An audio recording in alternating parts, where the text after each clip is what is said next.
Selamat datang di Didi TV, sebuah kanal pribadi yang mengajak kita semua memahami tentang diri kita sebagai makhluk ciptaan Tuhan yang paling sempurna. Assalamualaikum warahmatullahi wabarakatuh. Anak-anak yang kami banggakan, hari ini kita akan membahas tentang drama. Pernahkah Anda menonton pertunjukan drama? Atau mungkin Anda pernah bermain drama? Sekurang-kurangnya Anda pernah menonton drama di kanal YouTube. Apa saja judul drama yang pernah Anda tonton atau Anda mainkan? Mungkin Anda tidak menyadari bahwa setiap hari sebenarnya kita bermain drama. Suatu hari Anda mungkin pernah merasakan kesal dengan seseorang, katakanlah saudara, orang tua, atau teman dekat. Lalu Anda bersikap cuek, acuh tak acuh, tapi sebenarnya Anda butuh. Setiap kali orang itu melihat ke arah Anda melengah dan membuang muka. Bahkan ketika orang tersebut menyapa, Anda bersikap dingin dan tidak bersahabat. Pengalaman memainkan perasaan dengan melahirkan sikap dan perilaku seperti itu sebenarnya adalah permainan drama.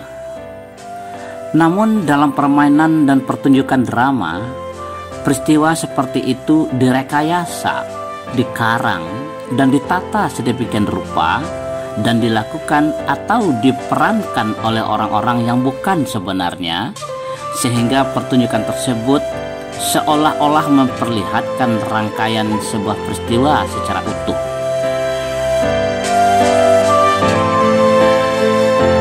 Pada dasarnya, drama adalah sebuah jenis karya sastra yang bertujuan untuk menggambarkan kehidupan atau karakter, atau menceritakan sebuah kisah yang biasanya penuh konflik dan emosi melalui gerak, tindakan, atau aksi, serta dialog yang secara khusus dirancang untuk pertunjukan.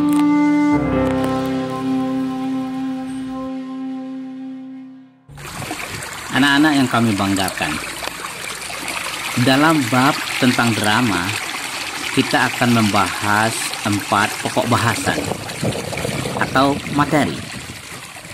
Pertama, mendalami unsur-unsur drama. Yang kedua, menafsirkan kembali isi drama. Yang ketiga, menelaah struktur dan kaidah kebahasaan teks drama.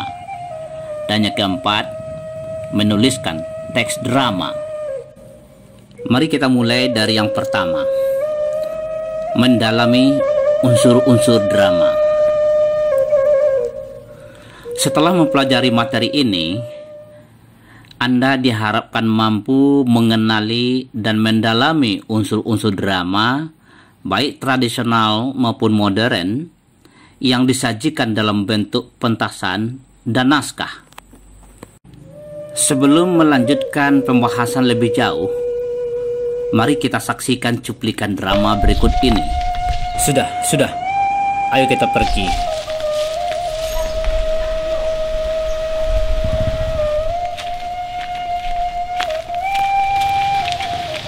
Wah, kamu pakai masker. Buka aja, tidak ada gunanya. Memangnya kenapa kalau aku pakai masker? Sekarang kan sedang corona. Memangnya kamu tidak tahu? Corona itu tidak ada, itu hanya konspirasi. Apa itu konspirasi? Kamu belum tahu juga? Belum. Memangnya itu apa? Man, jelaskanlah. Tadi kan sudah saya kasih tahu. Tidak, kamu sajalah. Kan kamu yang pertama kali menyebutkan. Konspirasi itu apa, Wita? Ayo, kesinilah. Wah, kurang ajar kamu, Dio. Tidak ada otak kamu. Hei, berhenti kalian. Akan kulempar kalian dengan batu.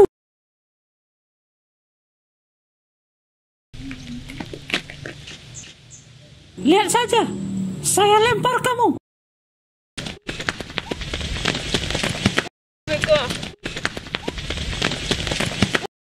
Apa yang disampaikan si Wita pada si Esti? Mana saya tahu, kan mereka berbisik. Woi, kesinilah kalian.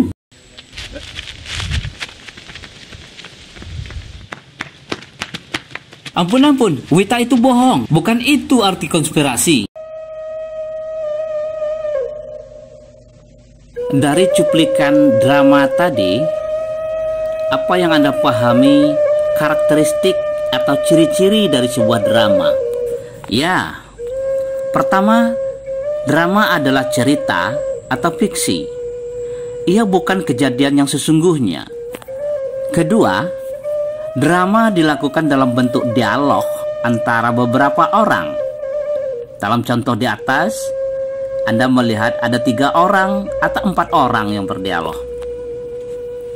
Ketiga, drama dipertunjukkan, dipentaskan, dan dipertontonkan kepada orang banyak. Pertunjukan tersebut bisa dilakukan secara langsung di atas pentas atau panggung, bisa juga melalui media seperti radio, televisi, atau media sosial. Pertunjukan atau permainan drama sudah lama dikenal di Indonesia. Ada beberapa istilah yang digunakan mengacu ke drama yang sering dimainkan di Indonesia. Ada yang disebut dengan sandiwara. Istilah ini berasal dari bahasa Jawa, sandi yang berarti rahasia atau terselubung, dan warah yang berarti pesan. Dengan demikian, sandiwara bermakna pertunjukan yang memuat pesan yang disampaikan secara tidak langsung atau terselubung. Istilah ini diperkenalkan oleh Mangkunegara ke-7.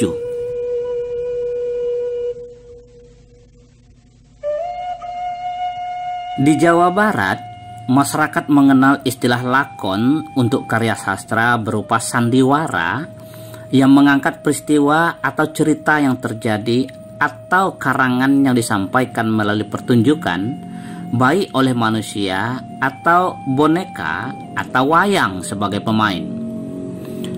Lakon itu juga bermakna pemain utama dalam sebuah sandiwara.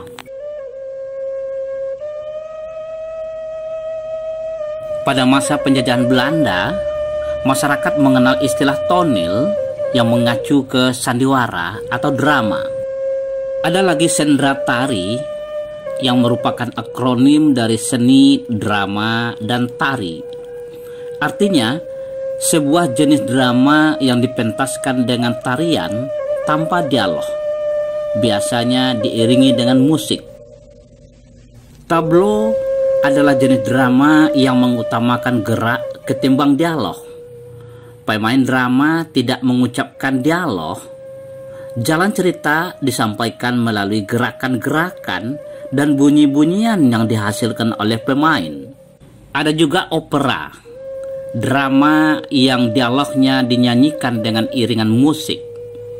Setiap pemain biasanya menyanyikan lagu yang berbeda dengan musik pengiring yang berbeda pula.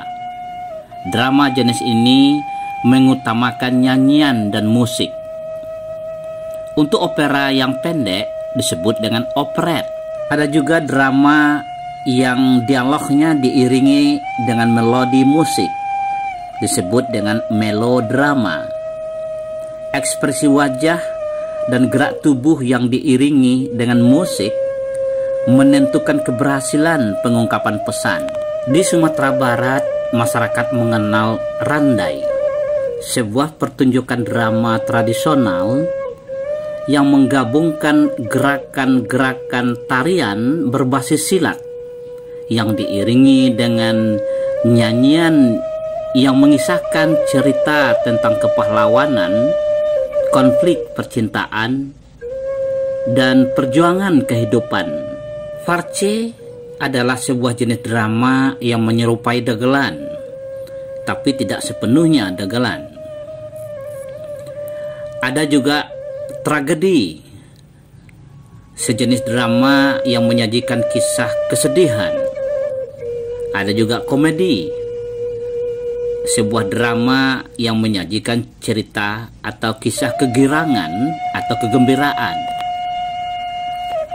Dan banyak lagi jenis-jenis drama. Berdasarkan sarana atau media pementasannya, drama dapat pula dibagi atas beberapa jenis. Ada drama panggung, drama radio, drama televisi, drama film, drama wayang, drama boneka, dan lain-lain, termasuk juga drama yang disajikan atau ditayangkan melalui media sosial. Anak-anak yang kami banggakan, sekarang mari kita kenali dan pahami unsur-unsur yang membentuk sebuah drama. Ada 5 unsur drama yang harus Anda kenali dan pahami. Pertama, alur atau plot, penokohan atau karakter, dialog, latar atau setting, dan yang kelima adalah bahasa. Alur atau plot adalah rangkaian peristiwa dan konflik yang dirangkai sedemikian rupa dalam sebuah drama sehingga menggerakkan jalannya cerita yang mencakup pengenalan cerita, konflik awal, perkembangan konflik, dan penyelesaian. Penokohan adalah cara pengarang cerita menggambarkan karakter tokoh yang memainkan peran penting dalam mengaktualisasikan naskah drama di atas panggung. Berdasarkan perannya, tokoh terdiri dari 2, tokoh utama dan tokoh pembantu. Tokoh utama adalah pemeran yang menjadi pusat cerita dalam pertunjukan sebuah drama. Tokoh utama ditandai dengan seringnya ia muncul dalam setiap adegan, menjadi pusat perhatian tokoh-tokoh lain yang terhubung dengan setiap peristiwa yang melibatkan tokoh lain dan dialog yang dilakukan oleh tokoh lain dengan tokoh utama.